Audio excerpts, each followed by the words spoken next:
talking about cults within the church, and I have Lydia with me joining today as our guest, and she's going to be talking about Jehovah Witnesses and kind of what Jehovah Witnesses believe and kind of her story on how she left the church. So welcome, Lydia. Thank you for joining us today. My pleasure. So I want to start by a lot of our viewers and listeners don't really know kind of what Jehovah Witnesses, like how it differs from traditional Christianity, and I wanted to kind of give us some background information about their beliefs before we dive right into your personal story. Okay, sounds good. I think that there's a lot of resources in mainstream media and such that kind of give a basic overview of how Jehovah's Witnesses differ from other mainstream Christianity. Things like the Trinity, Jehovah's Witnesses are Arian in that aspect. They believe that the creator is a distinct individual and that he created Jesus as like a kind of an angel creature that he then inseminated into Mary, who came on the earth and died for our sins. They believe in the sleep of the dead.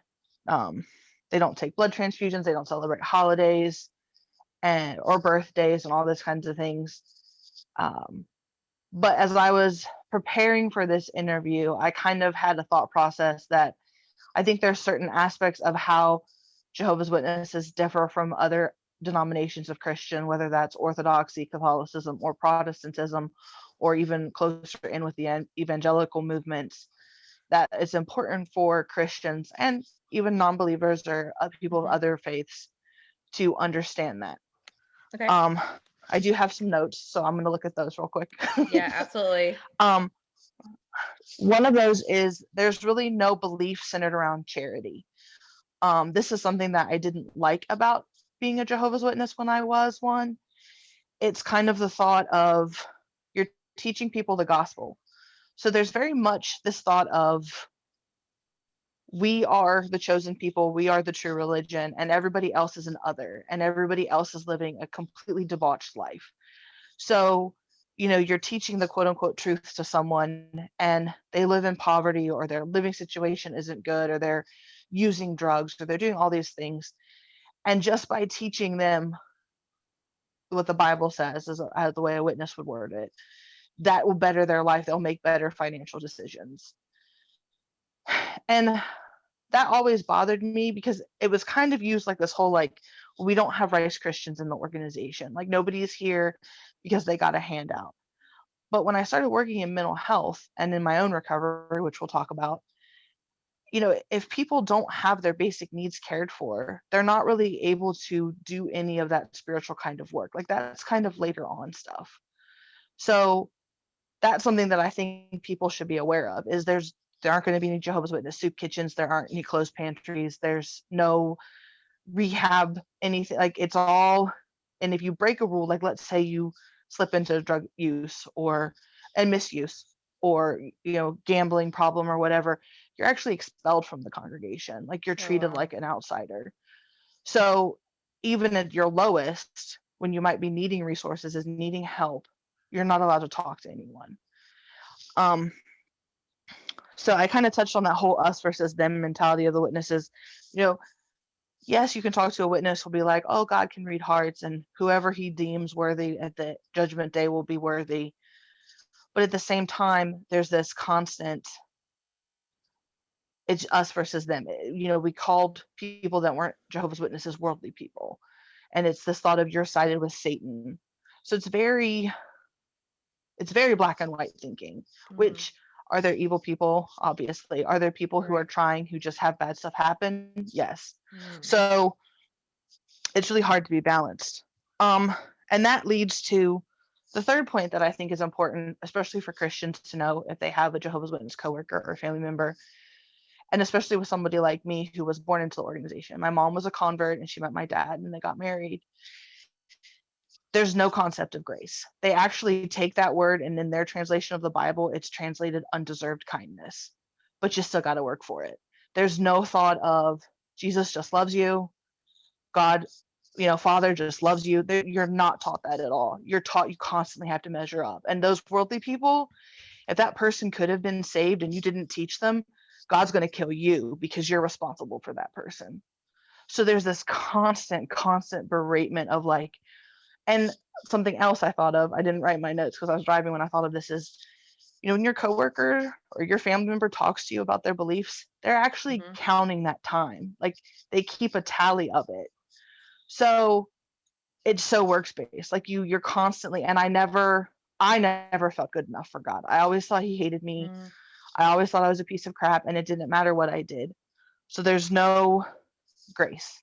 And then if I can circle back to the shunning aspect, and it's not even, and I've come across a couple different ways different denominations handle what Paul wrote in Corinthians, but it is like you lose everyone. Like there are people who literally I will never talk to again in this life because not only was I disfellowshipped for committing a sin, and I did make a mistake. I'm not denying that.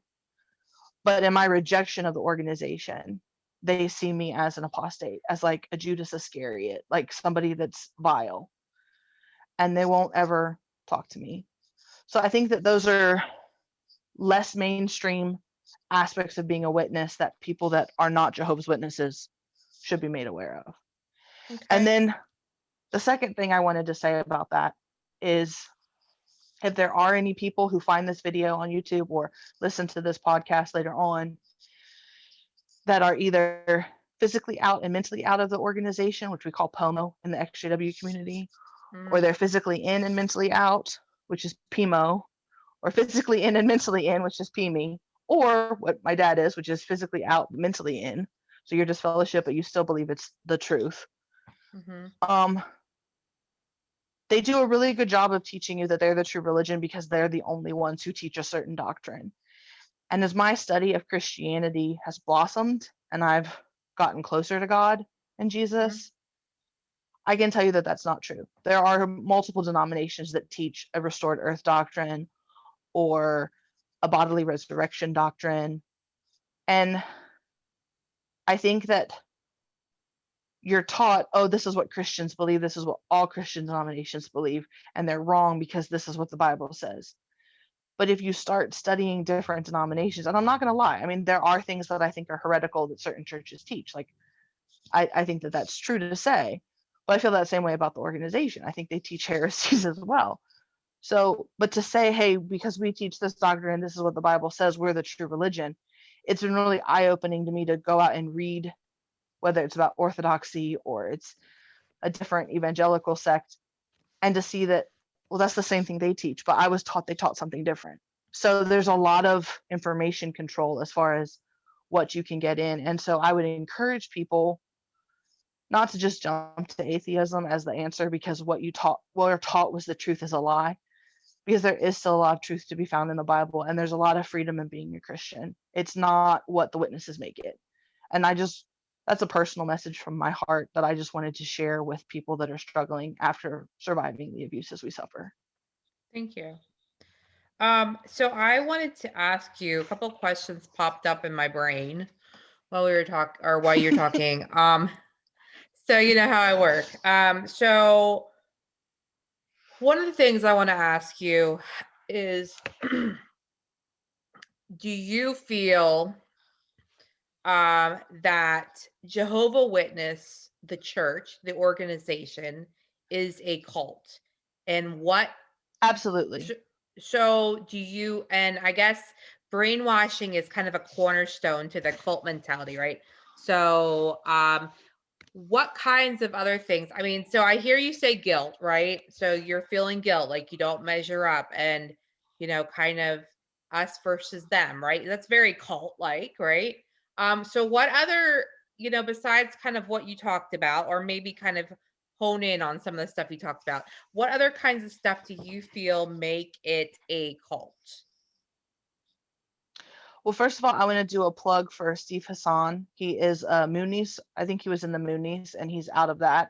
And he's done a lot of research and he breaks down the ways that you can know something is a cult. And I also want a disclaimer that while I do think it's a cult, I think that the majority of the rank and file Jehovah's Witnesses are good people who are trying to live as Christ wants them. I do not have any hatred toward anyone. I am not angry at the people that are in the organization, as in like basically the laity class. Like I have no problems with them. So yeah, one of the things that's talked about in surviving cults is fog, which is fear, obligation, and guilt. You're always afraid that you're going to die at Mhm. Armageddon. You're always afraid that you're not good enough. You're not a good enough Christian. There's a lot of shame. There's fear of getting caught doing something bad, and maybe you thought it was kind of a little thing, but then the elders find out about it and they blow it out of proportion, and you get more discipline. Like maybe you Mhm. thought, oh, they'll just read a couple scriptures to me, but then they'll shun you. They'll disfellowship you. Information control. We are absolutely, higher education is definitely not encouraged. That's Satan's education system. You don't want to learn from that. Um, any type of critical thought, like, there, it's okay to look at different Bible translations, and that was something I've always enjoyed doing because things are worded differently, and Right. going back to maybe the original Greek or Hebrew is interesting to get the full context. But there's always this, oh, don't believe apostate lies. Like if there's a news show on the news about a child molester, don't Mhm. watch that. It's a lie. And so information control is another aspect of a cult, which you're allowed to look at, which you're not allowed to look at. They have a broadcasting system now, and they really encourage people to use that for their movies or their TV or the music that they make, to only really listen to that kind of music. Um, Information control, um, association. You're isolated. I was always a very bad Jehovah's Witness when it came to this, because we are friends, and we became Mhm. friends when I still was very much a Jehovah's Witness. Yes. Um, Yes. I I um you're not supposed to. Like I broke the rules by becoming your friend. I really wasn't supposed to have done that. I think about other people at the CSB that I befriended. Yeah. And Yes. it's funny to me that actually I think that kept me in the organization somewhat, because when I moved and I was like, okay, this is a time when I'm only going to be friends with other Jehovah's Witnesses. It wasn't very long until I was no longer one of Jehovah's Witnesses. So it's a little bit funny to Yeah. me. But so who you associate with is controlled, and you associate with like-minded people. And if you we'll probably get to this a little bit later when we talk about my story, but when I started having some of the questions or doubts, I had to be very careful who I said those things to. Mhm. Um, Very easily, I could have been quote unquote ratted out. And that kind of mob mentality, I think, is also part of a cult, is like, you can't think differently. And if you do, there's consequences. Right. So I think that those are things that make it a cult. And as far, I know that there's a lot of Christians that'll hate on the fact that they're not Trinitarians, and you Trinitarians can't even agree what the Trinity means. So like to me, that's not a big issue. Like I don't really think of that as like an issue as the way we've made it as a Mhm. culture. But at the same time, I still think that the level of control that the witnesses have is what makes it a cult. I think that there are definitely other Right. evangelical sects that could be construed as a cult. I think the Yes. Mormons are a cult, and it's because of the control. If you look at other denominations, like my brother is a catechumen, he's studying to become an Orthodox Christian, and you can go to your pastor or the father, or the patriarch at your church, and say, you know what, I'm overwhelmed. This is too much for me. I need to take a break from this. And you can step away, and you're still considered a Christian. You're still considered a member of the church. You're still considered part of Christ's body. And you can go figure yourself out. And you can come back to the church. And yeah, there's some Mhm. steps, like you have to confess and like do some things to get back in. I shouldn't even use the term get back in, because that's not what it is at all. Like if you're shunned, like me and Mhm. like let's say nobody knew I was an apostate. I would have to go to the meetings and not talk to anybody for 1 year before they would even consider letting me back in. I would have to write a letter explaining why I should be let back in, and I have to meet with the brothers, and they could say no. And then I have to start the process all over again. And to me, that's not very Christ-like. Like that's Right. not how Jesus. I mean, Jesus forgave on the spot always. Like you're Right. forgiven, you're forgiven, you're forgiven. So, so those are some of the reasons why I think it's a cult. So I hear you're using the word apostate, and I guess I'm not clear on what that word actually means. Can you just just go over briefly what an apostate is? So according to the dictionary, apostate is just somebody who leaves a former way of thinking. So Okay. um, you go from being there's more. If you go from being like a Democrat to a libertarian, you're technically apostate. Hmm. If you leave the Okay. Catholic Church and become an evangelical, you're an apostate. But within the Okay. Jehovah's Witnesses, it's become its own term. And the term with Jehovah's Witnesses is, I am someone who was an active believing member, and I have left it, and I question their soundness of doctrine. I don't want to be a part of it anymore. So therefore, I am an apostate. I'm in opposition to God, and I am a seed of Satan now. Okay. Well, seed of Satan, I have another question for you. That's fine. So, um, so I was wondering if you have any knowledge. Well, okay. I want to ask two questions, but the first question is the rate of mental health issues within the church. Like, how many people are, I mean, aside from trauma, okay, aside from the PTSD and CPTSD, let's talk about depression and anxiety within the church congregation and kind of what the rate is or what how often this happens and kind of what is said about that. So that's the first part. And then I want to kind of talk about something that's a little bit more sensitive, but go ahead. So to answer the first part, I would say easily 80 to 90% of people in the organization are medicated. And Mhm. that's people in leadership roles, that's men, that's women. Everybody's on medication, everybody's depressed. You're taught that it's just a factor of the last days. The more main Christianity would call it the end times, but you live in the last days and everybody's depressed, everybody's anxious.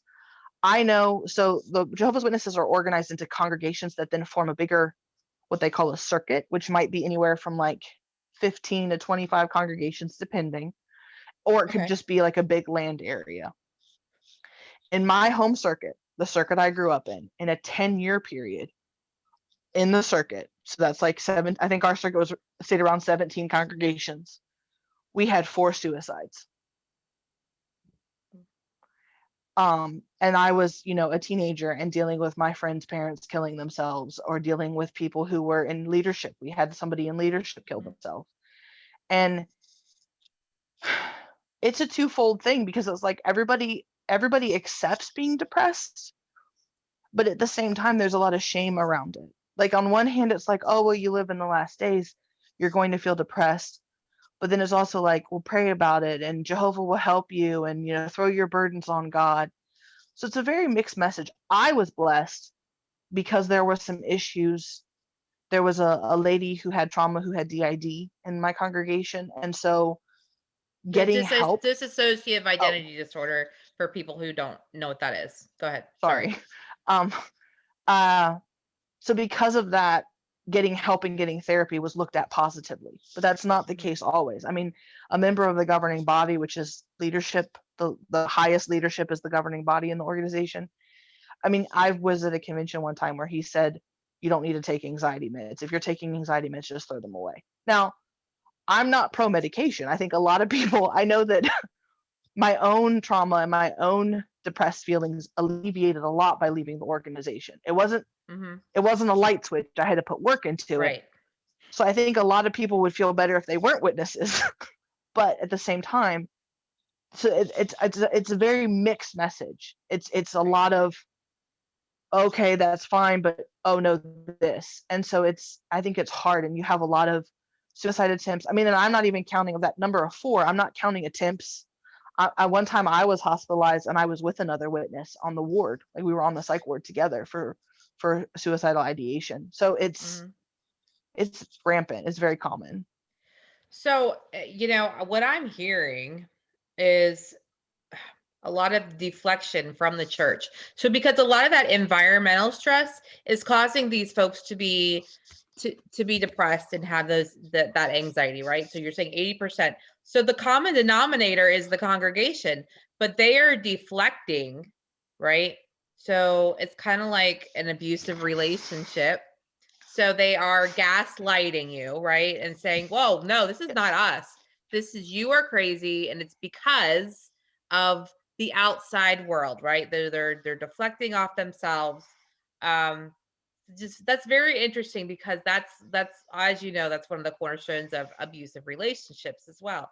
Um, so that to me is very interesting and kind of sets off a like bing bing bing bing bing warning bells. So yeah.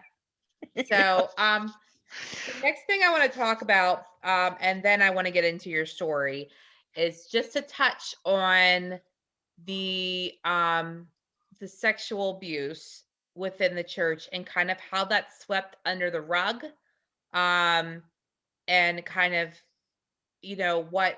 what people who are abused within the church, like, how they view them, because I don't, maybe I'm wrong, because I'm not a Jehovah Witness. I apologize, my cat just got up and I wanted to situate, but I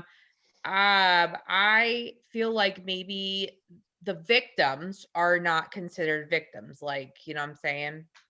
So I want you to talk a little bit about that. And I know it's a sensitive topic, but I think it's important. So let's touch on that a little bit, and then we will kind of delve into your personal story of getting out. So again, it's that same kind of gaslighting technique when it comes Right. to dealing with victims of CSA. Um, so my background, and I totally now, as being out and having repaired a lot of Mm. relationship with my dad, my mom is deceased. Um, you know, you I lay all the domestic violence and all the craziness of my childhood at the organization store. If my parents hadn't been in the cult, I don't think that some of those things would have ever happened. That being said, you're kind of like, oh well, this is just my trial. So like, my parents had violence and tumultuous relationship. There was another elder in the congregation who had that similar situation with his wife, and you're like, okay, well maybe it's just my congregation. And then you start meeting people, and I moved circuits, so I moved into a different circuit, and I met people who had either been molested by somebody in the congregation or had been, um, you know, domestic violence or different things. And you start wondering, you're like, okay. Now I know when I was in the different circuit in Virginia, there was a lady in the congregation who totally told the molester that he needed to leave and he wasn't there. And she actually was ostracized for trying to get the child molester out of the Kingdom Hall, which that's what witnesses call their places of worship, is Kingdom Halls. Okay. And I remember she had other issues. She's such a gossip and she's such a horrible person. But I kind of even remember being like, well, everybody has the right to have a relationship with God and different stuff. And but I saw these people, and even like when I was in that circuit in Virginia, like people knew who the creepy old brother was. They're like, don't leave your kids Right. alone with him. He touches little kids. And you definitely have that gypsy Romani mafia. We handle it in house. We take care of it in Right. house. We don't have to involve Satan's world, because everything, the governments, the police, all of it's Satan's. Hmm. And then I ended up and then I started working in mental health. Like, I think that that's a fair caveat to put in here. I was working in mental health. I was dealing with victims of child sex abuse. I was dealing with human trafficking victims. I was beginning to see some of the emotional and verbal trauma in my own past as being of a sexual nature, and kind of putting two and two together. Then I Right. ended up moving to Michigan, and I met a girl who was 18, well, maybe 19 when I met her. And she had just been reinstated from being disfellowshipped because she had had a sexual encounter with her husband before they got married, which is honestly quite common. Young people date, they go too far, they get their discipline, they come back. Hmm. Well, I learned that he had never been disciplined, just her. And then I learned that they started dating when she was 14 and he was 24.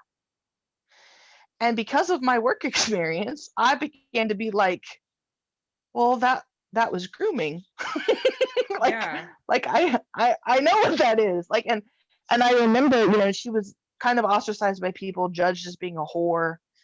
And because she was my friend, she had even shared with me, he was watching CP hentai.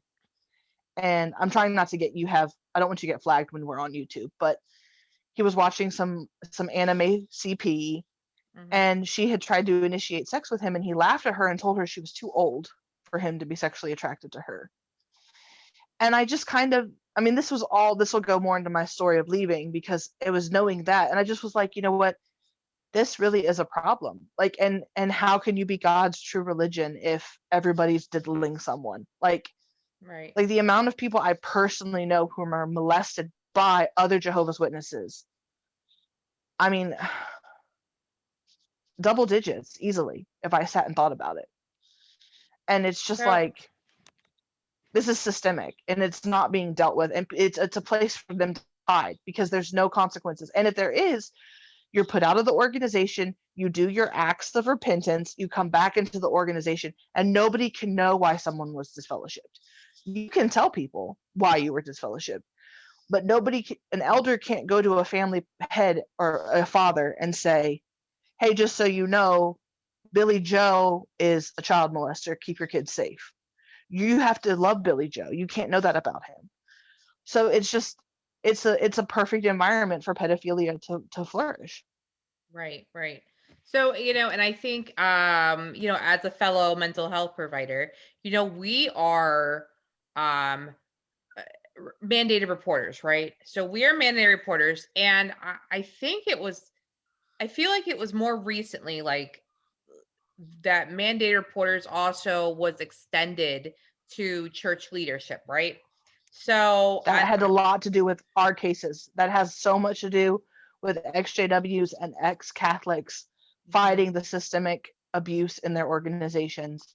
That right, sort of stuff is, especially in Pennsylvania, like the XJW community in Pennsylvania has done a lot for statutes to be changed of who is a mandated reporter. right. And so I'm wondering, and I don't know, is that now that mandated reporting has been extended to church leadership, right?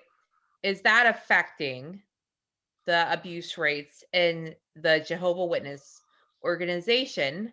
And are they doing what they're basically what I'm asking is, are they following the law? Are they doing what they need to do? Or are they still trying to handle it in-house? How's that working? So I have to answer that purely as an outsider now, based on research that I've done and content that I'm aware of now. Hmm. And I would say that Jehovah's Witnesses are really good at finding the legal loophole. And if your viewers and you yourself want to look into the Australian Royal Commission, um, the Australian Royal Commission went through every organization, Boy Scouts, churches, everything, and found that the witnesses had a problem. And they were one of 5 who are refusing to join they're British essentially, and so they call it a redress scheme. But it's the acts of restitution that these churches and these institutions need to do. And the witnesses are saying, oh no, we don't have a clergy class, oh no, we don't offer education to people, nobody's ever alone with someone else's child, this doesn't happen in our organization, we don't have to comply because the rule doesn't fit us. And I'm even thinking that in the States, that's the same attitude now of like, oh, we don't have a clergy class. And it's just, it angers me because it's a way for them to get around the law and to then not be guilty of something, because they Right. can say, well, but we're not a clergy. So it just, it's upsetting. But I don't know. I mean, right now I would say that the abuse, unless it's a family member, Hmm. because unlike other denominations now that are like meeting in person again, all in-person JW stuff is like canceled all the way through 2021. Like they're going to be Okay. on Zoom meetings even longer. So unless it's actually a parent or a sibling that's doing the abuse, Hmm. I would say that there are some children right now who are not being abused simply because they Right. don't have to go out and field service with their abuser. They don't have to be around that person. Right. Okay.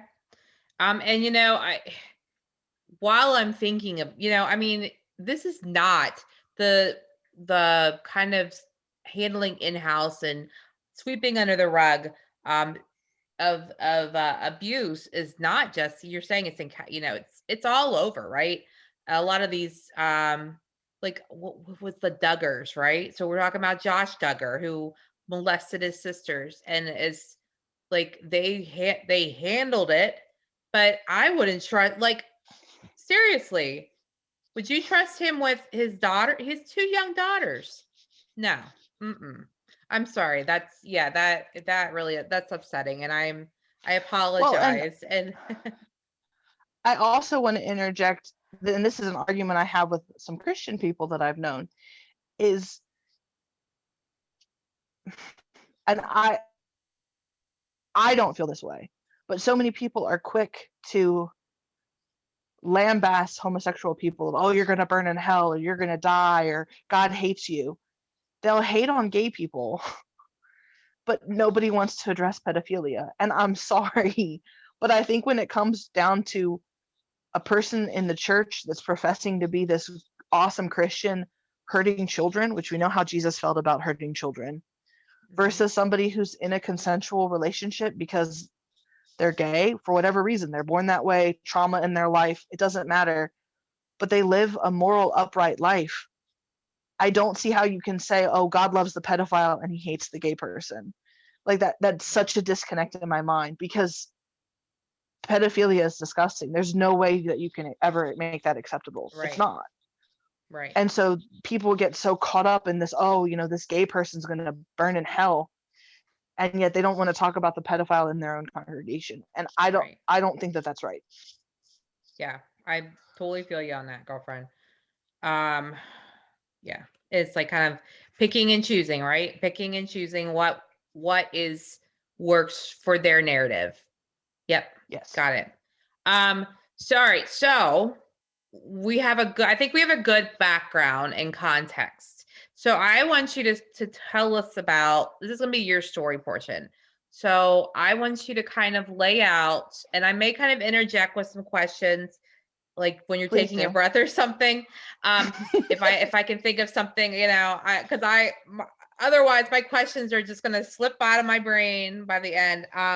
But I want you to kind of start from the beginning, like what it was like growing up in the church, how kind of your emotions, and then, but I want to focus kind of on that transition. What made you decide to leave, and kind of what that transition looked like. So the floor is yours, ma'am. So like I mentioned earlier, my mom had been a convert to the religion, and she met my dad and they got married. And then I was born. And I would say my early years in the organization were pretty happy in a sense. Um, I loved preaching. I loved going out in the ministry. I loved talking about the Bible. I mean, I still do. I don't get to do it the way I used to, but I still try. And, I made friends with people. There were definitely older ones in the congregation that took a healthy interest in me. And I had grandparents and aunts and uncles and people to do stuff with. Um, I think I took the religion pretty seriously, and I always wanted to give God my best. And that kind of caused some conflict as I became a teenager, and some of my peers, did the normal rebellious thing that I didn't do. There's a lot of things I did not ever do until I was either older or out of the organization, that are things that typically teenagers do. Mhm. And um the violence in my house kind of escalated. I think that my mom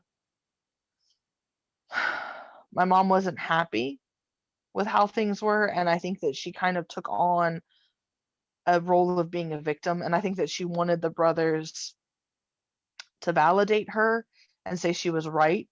So I think that she kept trying to make things escalate. And I definitely, as my sister was born and then my brother was born, it became very much that my parents were so caught up in their relationship and how that related to the organization, that we were neglected. My brother we're almost 12 years apart, and he'll often tell me that I'm more of a mother to him than a big sister. Mhm. Um, so there was that kind of thing. And like I went to work, and then my parents started separating and getting back together, and separating and getting back together. And then they ended up divorced. And there was a lot of pressure from people in the congregation to, step up and take my dad's role. I needed to work and support my brother and sister and my mom. and a lot of pressure on me. And then there was my own pressure. I wanted to learn a foreign language. I speak Spanish and I know a little Russian because I was a witness. I wanted to do outreach. I wanted to go serve in a foreign field.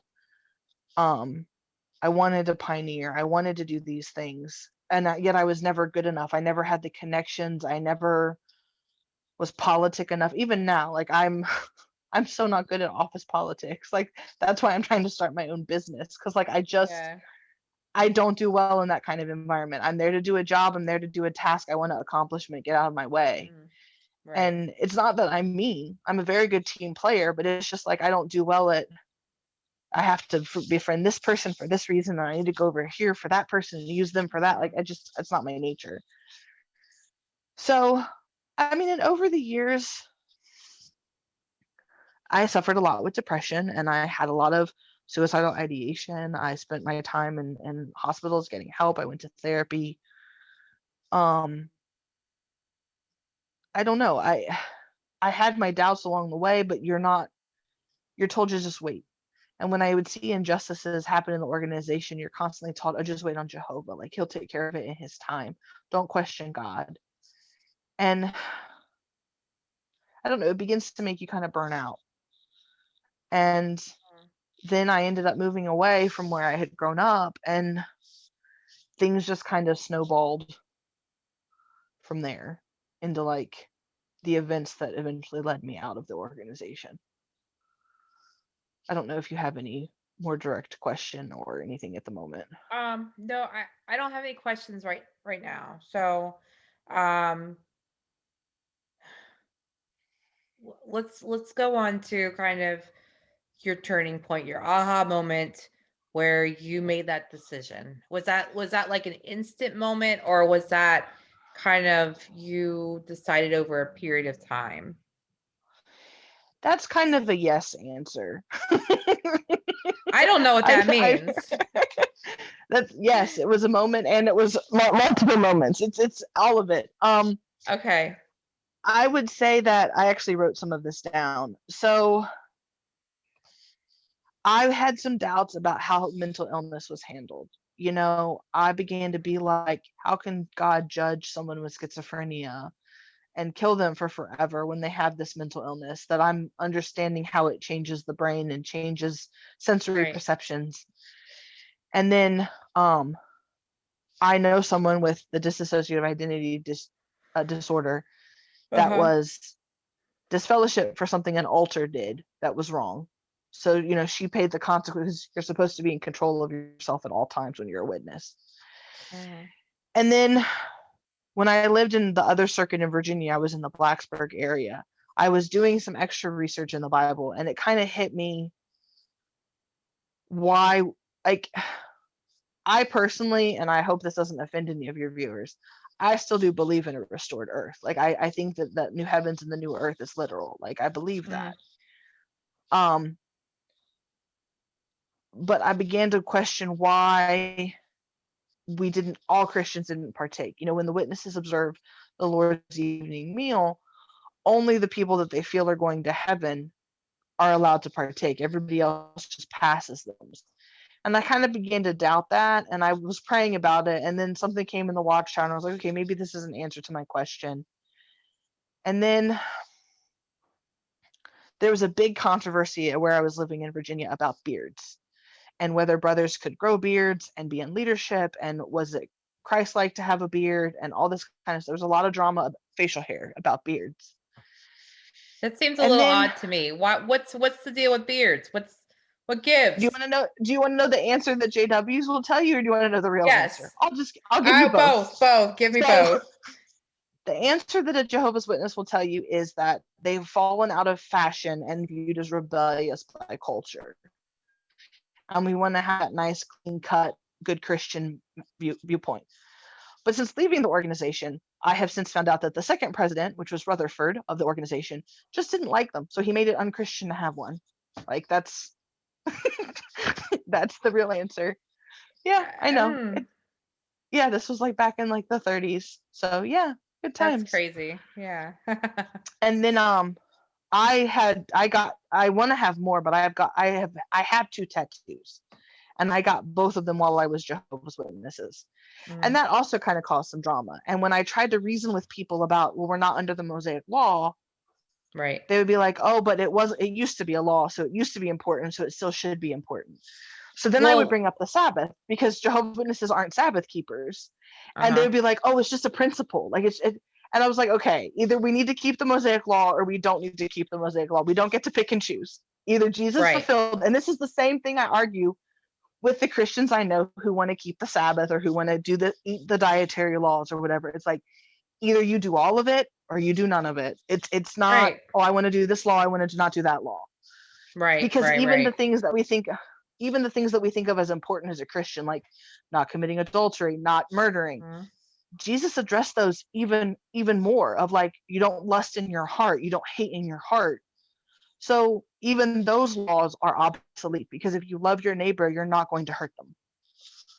So, but Yeah. that's the Yeah. end of my rant about that. I always So just those kind of doubts along the way. right. I was like, the whole thing about mixed fabrics, right? You're not allowed to mix fabrics. So, but man, I'm wearing my cotton shirt with my denim jeans and, whatever, right? Yeah. So, that's weird. Like, yeah. And I think that still happens like within the Christian community, right? So they're like, Yes. hey, the Bible says, that Christianity is against homosexuality. But hey, it's okay for me to go and be a swinger and, have sex with multiple women. Like that's okay, right? But it's not okay for you to be gay and have one partner for the rest of your life. So yeah, it's just um yeah, it's Yep. it's funny to me. I mean, it's not funny, but I'm saying like that, and what I tell people is, I'm a Christian, but I just try to live my life. I'm not worried about all the rules, right? So my job is to love people like Jesus did, right? So, and I love people, I try to love people. I'm not always successful, but without expectation, without borders, without exceptions, right? So I just love on people, right? You know, and that's all I really worry about. I'm not worried about the church politics. I'm not worried about this or that or whatever, but I am just trying to live my life as Christ-like as possible, and it seems to be working out pretty good so far. So Well, I think um if you look at it, and this is how I see it, especially if you look at John's gospel, or the gospel according to John, and you mhm, see that last night where Jesus was with the apostles, and he said, I'm giving you a new commandment, that you love each other as I have loved you. And we all know what Jesus was willing to do for us. mhm, And that's the extent that we should love. And then if you read chapter 17, which is Jesus' last prayer before he dies, and you see how he feels about people, that's the expectation to live up to. And right, I have noticed in, my significant and other and I don't always agree on how some of those Christian things should be interpreted. Like, what did Jesus mean when he said da da da da da? mhm, But I have learned that when I love him past that, even if I don't agree with something that he says, yeah, I win in the end, because he sees that he is still loved. I don't react like his exes did. I don't get mad at him.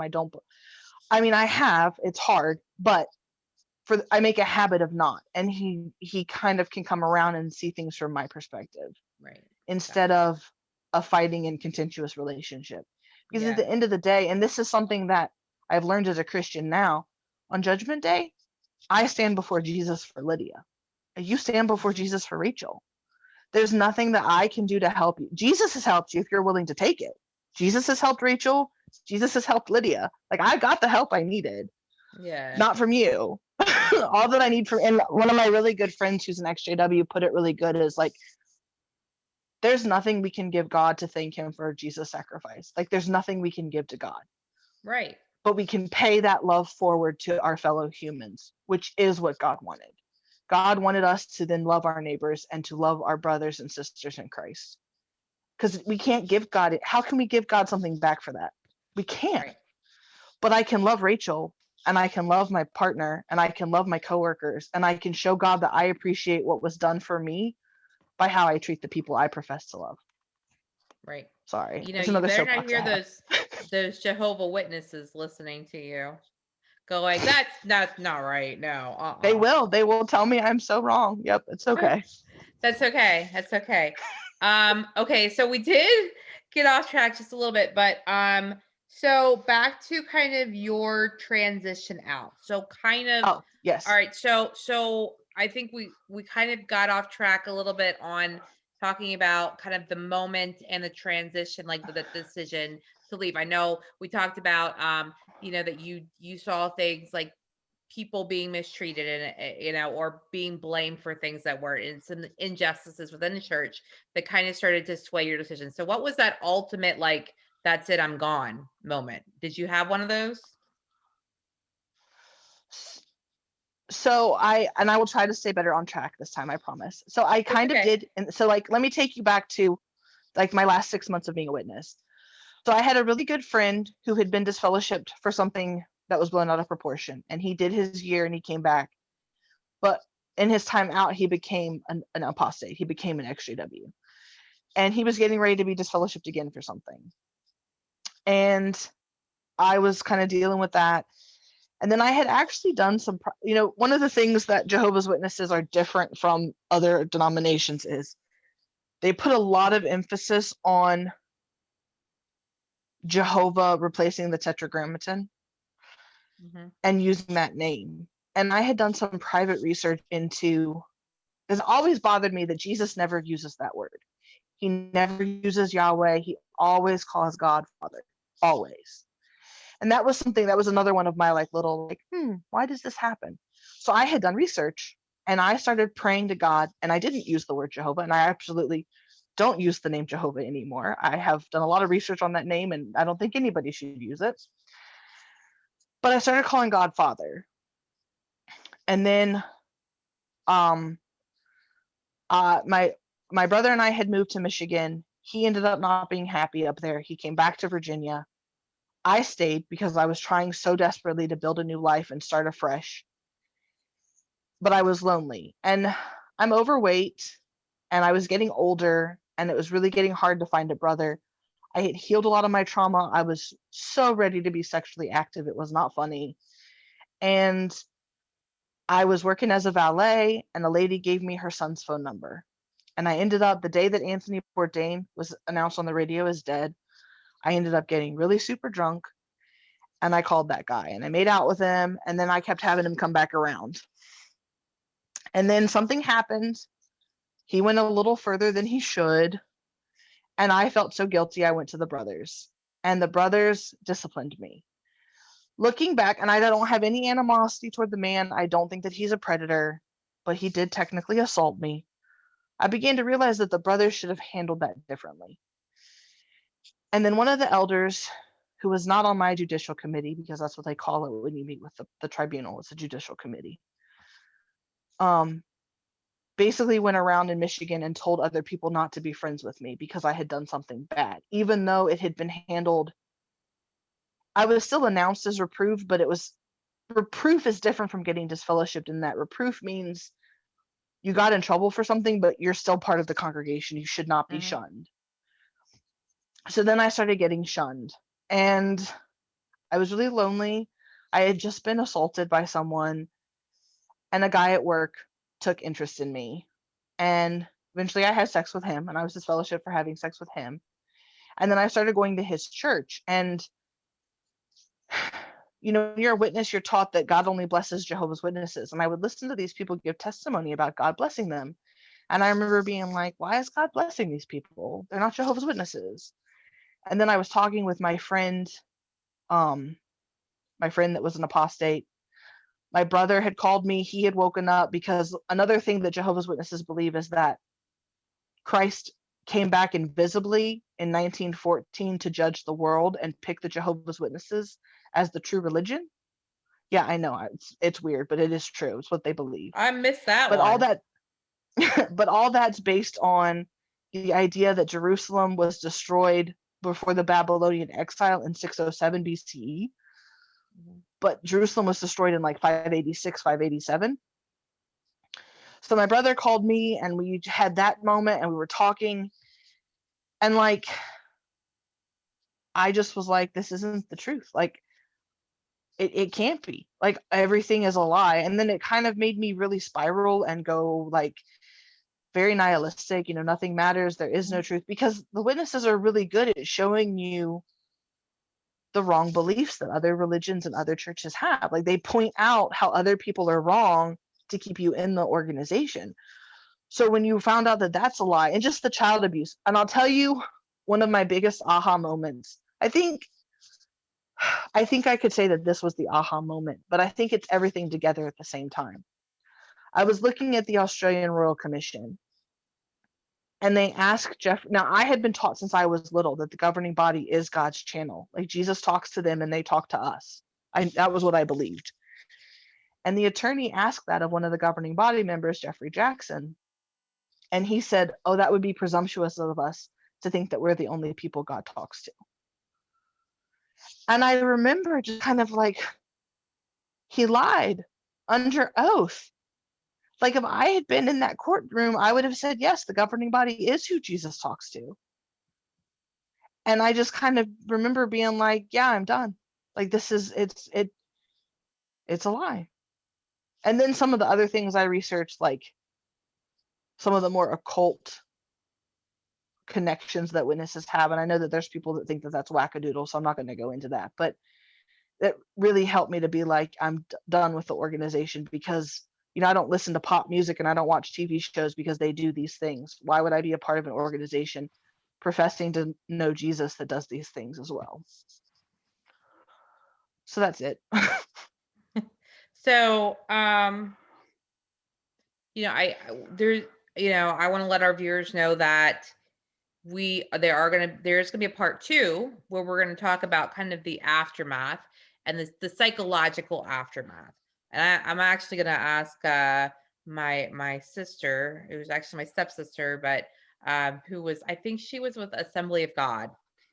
So very similar kind of things. And I'm gonna hopefully bring her on and we can have like kind of another discussion about all that stuff. That's Um, AG, that's Pentecostal, right? yeah, something similar. Yeah, my ex was Yeah, Assembly of God. yeah. So yeah, So I'm glad I got yeah, away from that. I'm like, you have no idea. that very, very similar kinds of stuff like that. Uh-huh. But yeah, um, but I think, you know, I wonder about your mindset when you had the moments and you're like, whoa, like this was a lie and I have been lied to. Like, did you feel betrayed?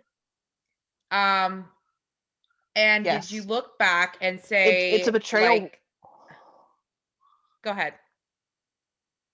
It's worse than being cheated on. Like Hmm. anybody that's listening to this and knows the pain of finding out your significant other has cheated on you, it's a worse feeling than that. It So rips your soul out of you. It's You had a second part to that question, so go ahead and ask it. yeah, so I guess like the first part was, yeah, but you answered it about the betrayal. But then kind of, do you look back at the kind of the belief system that was set in place for you that were all lies? Do you look back and go, wow, how could I be? I mean, listen, for me, I'd be like, how dumb was I to believe that? Like, that doesn't even make sense to me. Like, a lot of what you're telling me, like the beliefs and the thought patterns and stuff doesn't make sense to me as a rational adult, right? But I kind of now thinking about this in terms of an abusive relationship, how you are also brainwashed. And I was in an abusive marriage, and that individual, and kind of where I was mindset wise, right? And that nobody could tell me otherwise. But now looking back at I thinking tried. like, oh, I know. Sorry. But looking back I still now, remember that day. Oh, you know, when I was chronically depressed, right? I was chronically depressed. And I thought maybe if I just shut my mouth, or maybe if I said something different, or maybe if I did something different, he would love me. I would earn that love. He would treat me kinder, like he did at the beginning, right? Because it was all roses at the beginning. He was so sweet. Um, and so I thought it was my fault, right? But now looking back at that, I'm like, how dumb was I? Like, even though I saw these red flags, I kind of stuffed it, and he like brainwashed me and gaslighted me to the effect that I was my own worst enemy, right? So I didn't know that I was being abused for such a long time because I thought it was me. There was something wrong with me. So I'm wondering, I'm seeing a lot of parallel similarities. And I'm wondering if maybe you can kind of discuss that, like looking back, what does that look like for you? I would say that I definitely felt foolish. Something else that I didn't address in the waking up story is that, and I'm going to try to say this as like algorithm friendly as possible, Right. but there's a certain political group who believes things that can't exist in the same reality. So, like for instance, okay, let me see how I can say this. All snowmen are bad people, but only snowmen should have lightsabers. So it's like, okay, why would we give snowmen lightsabers if we know that they're bad people? So I began to see cognitive dissonance in a I political get what group. you're saying. And then I began to see the cognitive dissonance in the organization. And I think that for me personally, for me as Lydia, the thought that we were in the end of the end times, which now I know is completely different, but whatever. The thought of holding on, even though I knew I was being abused, even though I knew I was being treated horribly, and even though I thought I didn't understand. I either thought God hated me or that he thought I was really strong. Like it vacillated back and forth. Mhm. The thought of it all ending in the next couple of years kept me holding on. So Right. I think that that's why they push so much of, well, we're at the end of the end, instead of Mhm. realizing that we're probably closer to the beginning of the end. But that's beside the point now. Yeah.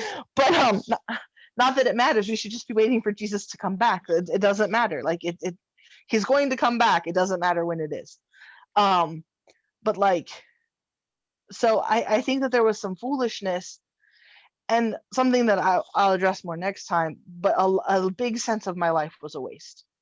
I didn't pursue any of the educational dreams I wanted. Like I had really wanted to be an EMT and maybe even work on like life lift, like a Mhm. helicopter life assistance. Yeah. Probably would have had children by now. There's a and then the guilt of realizing like I tried to brainwash people. Like how can God forgive me for? Am I forgivable for what I've done? Right. So that kind of, it's not so much the, oh, I was stupid, because I had worked in mental health and because I was in my recovery, I was able to realize that when somebody victimizes you, it says more about them than it does you. So I didn't necessarily feel stupid. I just felt like, what was the point? Why didn't God let me wake up sooner so that I could have a good life? Yeah. But things happen. We always learn things, right? So I think if you look at it more, and this is just a personal note, but if you look at it in a sense that you went through this, so now you can educate people, and that was your gift from God, right? So just like, when we use our own mental health recoveries, or if somebody has an addiction, they use like, it sucks that they went through that, right? But now they can use that to help others. And that's the reason they went through that. There's a purpose for everything. Well, and I think too, again, working with the algorithm, I personally am not going to take the jab because of some medical conditions I have. Mhm. But I know if you're in the medical field, they're going to require you to have that. So here I could have had this long this decades long career in EMT medical assist, like saving Right. lives, to lose it anyway because I can't take it, and then I couldn't keep my job anyway. So I'm Yeah, beginning to see that we as humans have such a short perspective on things. we We see it do. as like the right now, but I think God knew that. Like, so God Right. protected me from not only losing my religion and my family and community that way, but now I'm protected from losing my EMT community that I would have had. Right. So he had the long game already. So instead of more than two losses, I just have this one loss. Well, it's really hard. I think we always have those blinders on, they're right here right now. It's hard to look at the whole perspective because we can't see through the future, honestly. Um okay, so I want to kind of start closing this down a little bit, wrapping it up. So I want to tell you, Lydia, that I hope. Now, I remember when we used to work together and used to be like, you always used to invite me to your Jehovah Witnesses stuff. And I hope you were never offended when I was always No, like, eh. no, I I, never I kind of was offended. thinking about that. So, no, but I do appreciate like you reaching out to me, and I really enjoyed our time together as coworkers. I thought that we got along really nice. And I remember I was like, I know that, like, I felt like I had known you from somewhere else. And I Yes, like I sent you an remember that. email and you were like two cubicles over, and I sent you an email because I'm silly. I was very shy, but I'm glad. Like I feel like I learned a lot from you, and I hope you learned a lot from me. I mean, we still learn from each other all the time, and I feel like sometimes we get on each other's nerves, but it's okay. We always come back, and um. But anyway, so just some closing thoughts. Any other kind of closing thoughts about the community, or like I said, we're gonna do a part two. So um before we close, any I other. would just I would just encourage other people in the body of Christ, other Christians Mhm. that are not Jehovah's Witnesses and are not the rank and file, to just be nice to Jehovah's Witnesses. I mean, from the What if research it that I'm come? doing now, Yeah. huh? Well, what The when they organization is knock at your hemorrhaging door? money. Just Oh, be nice to them. Like, okay. I if you don't want to interact with them ever again, just ask to be on a do not call list. That's what Oh, you can request. You can just okay. say, "Hey, please put me on the do not call list." But I don't know. Give them a cookie and a glass of water or a cup of tea or something. Like, they they don't know. They don't know grace. Yeah. They don't really know Jesus. They're trying so hard to be good people. Mhm. And with the research that I'm doing and the money that the organization is losing from all of the civil suits, I don't think that the organization is going to last much longer. And if you're nice, if you as a Christian, as you as my brother and sister in Christ, are nice to a witness, maybe when this organization goes under and these people feel lost, they're not going to take their life. Because that when you Right. realize that the organization is a lie, that's how you feel. And they'll reach out and they won't turn atheist. Like, it breaks my heart the amount of XJWs that are atheists because of what the organization has done to them. Mhm. When how you can wake up in the morning and look outside your window and not think somebody made this is beyond me. Like creation helped me keep my faith because somebody had to love us to make this world. It's beautiful here. Mhm. And so just be kind and don't yell at them about the Trinity. Don't tell them they're stupid for not taking blood.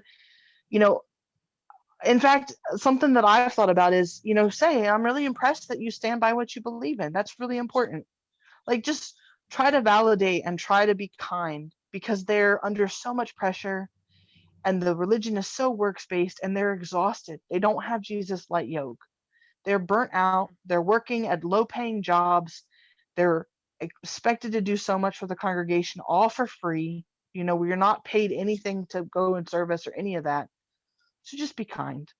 And if you're an atheist, listen to this, just be kind. That's all that they need is just kindness. Yeah. I like that. I like that. I think that's what everybody needs. It's just some kindness. The world needs more kindness. I believe Yes. that with total. All right. So, I will talk to you soon. Hang on after we hang up. Um, or after I stop recording. And so this has been the Voice of Reason, starting off with Rachel and our guest today, Lydia. Thank you so much. My pleasure.